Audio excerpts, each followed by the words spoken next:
Bonjour à tous, j'espère que vous allez bien. Aujourd'hui, une vidéo où je vais vous montrer encore une fois un outil de malade que j'ai découvert. Donc c'est un outil qui s'installe très facilement sur Coolify. Donc si vous ne connaissez pas Coolify, je vous invite à regarder la vidéo que je vais mettre au-dessus, je sais pas quel côté ça va se mettre, qui parle de Coolify. Donc Coolify, juste pour vous rapidement, c'est quelque chose qu'on ajoute sur un serveur, d'accord? Une application en une seule ligne de code qui vous permet ensuite de déployer énormément d'applications via Docker sans forcément connaître, on va dire, le code, etc.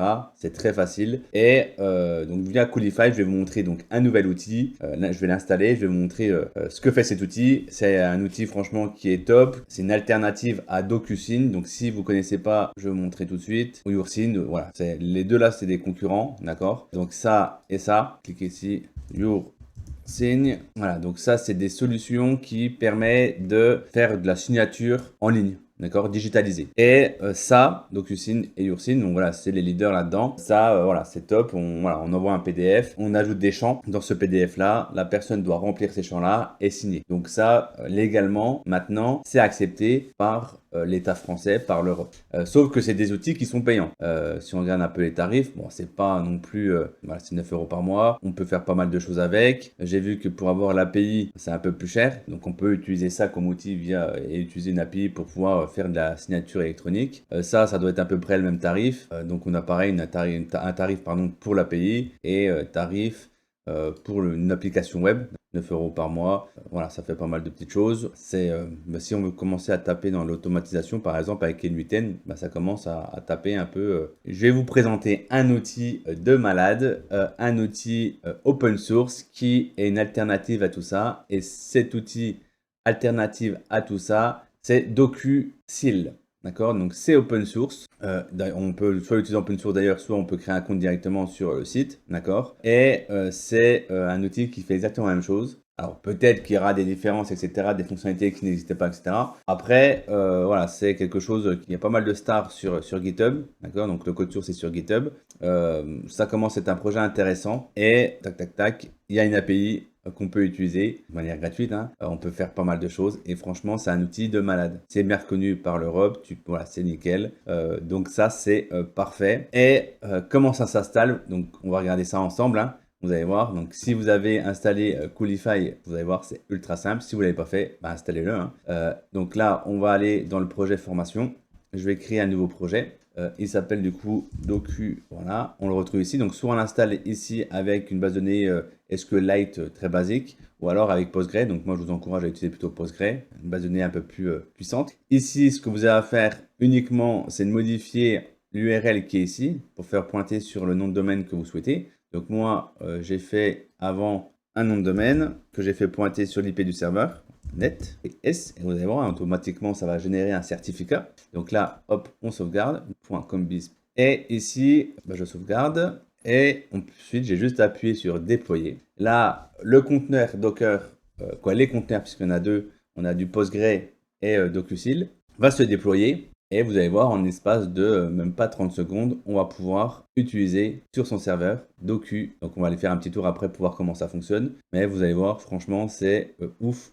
Voilà, là ça commence à se créer, les conteneurs commencent à se lancer. Voilà, donc là logiquement tout est bon. Donc là c'est marqué running. Ici c'est vert, ça c'est encore rouge, mais dans pas longtemps il va passer normalement. C'est lancé, sinon ça devrait passer en vert dans pas longtemps. Et même là, si je l'ouvre, logiquement c'est vert. Normalement, si je l'ouvre, on arrive voilà, sur l'outil, donc en HTTPS, on a juste à remplir les informations, ce que je vais faire. Voilà, on envoie, ça on ignore. C'est parti, ça y est, j'ai l'outil installé et je vais vous montrer tout de suite comment il fonctionne. Vous allez voir, c'est une dinguerie. Donc je vais prendre un document. Tac. Est-ce que j'ai ici un document que je pourrais utiliser? Je vais utiliser ça, une facture. Donc là, vous glissez tout simplement vos documents PDF. Ici, il s'affiche. Imaginons, pardon, c'est un contrat, un devis, etc. Vous souhaitez que la personne remplisse avant ces informations son nom. D'accord? Donc là, hop, vous mettez ça. Vous demandez en gros. Alors, il faudrait écrire avant dans le PDF non. Ici, non. Par exemple, d'accord, nom, société, etc. Enfin bref, il faudra marquer avant dans le PDF, d'accord. Ici en bas, vous voulez une initiale, d'accord, qui met les initiales. Donc vous ajoutez petit champ initial. Ici, la signature, vous ajoutez ici le champ signature. S'il faut mettre un tampon, alors j'ai jamais utilisé celui-là, ce que ça donne, tampon. La date, ajouter la date, ajouter des images, la personne peut ajouter des images, voilà, il y a pas mal de petites choses intéressantes. Oui, je vous montrerai après, c'est qu'il y a des choses comme ça qui ne sont pas forcément, on va dire, débloquées parce qu'il y a une version où on peut prendre un abonnement pour débloquer des choses, des envois de SMS, etc. etc. Donc c'est pas 100% open source, mais 95% des choses sont open source. Un peu comme un Nuten où un Nuten garde des trucs un petit peu pour la version payante. Là, c'est un peu pareil, les envois de SMS, c'est quelque chose qui est payant. Une fois que c'est fait, on enregistre. Et là, vous allez pouvoir envoyer l'email au...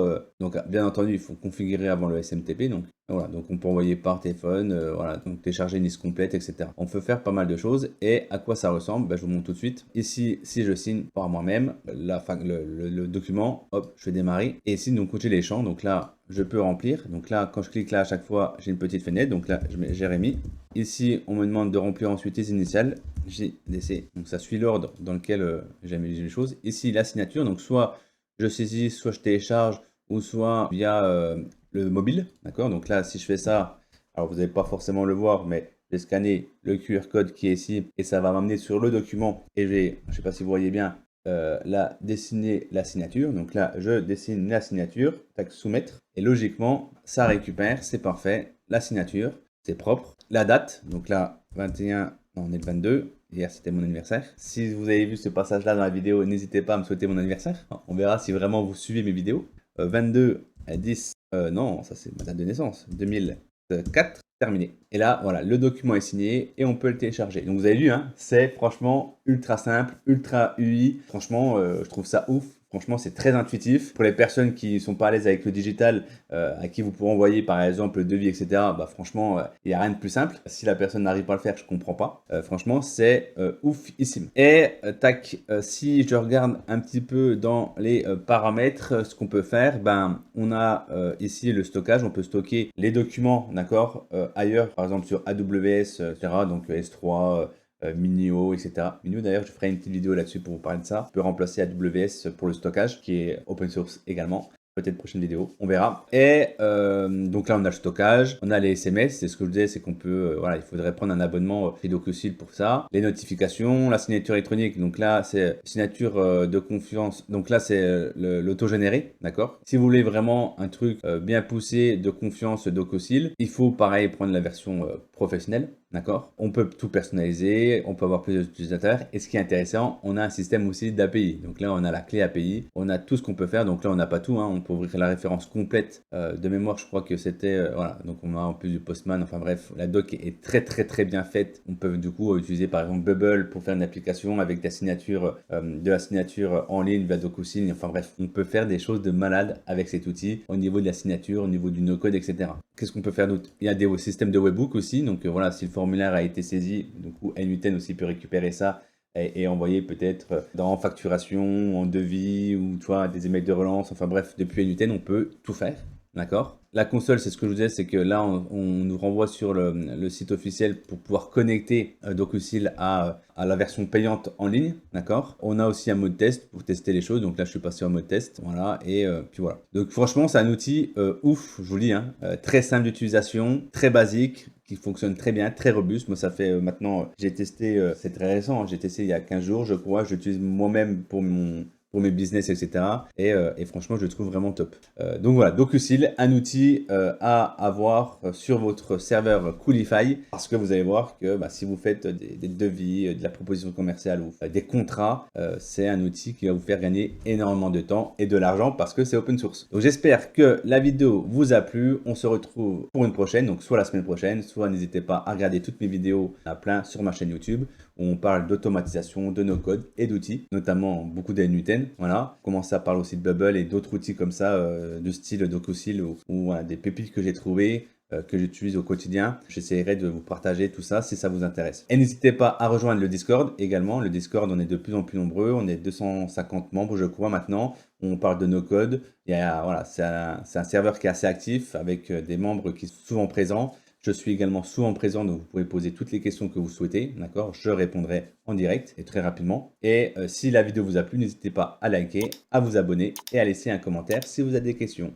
Voilà, merci, bonne journée.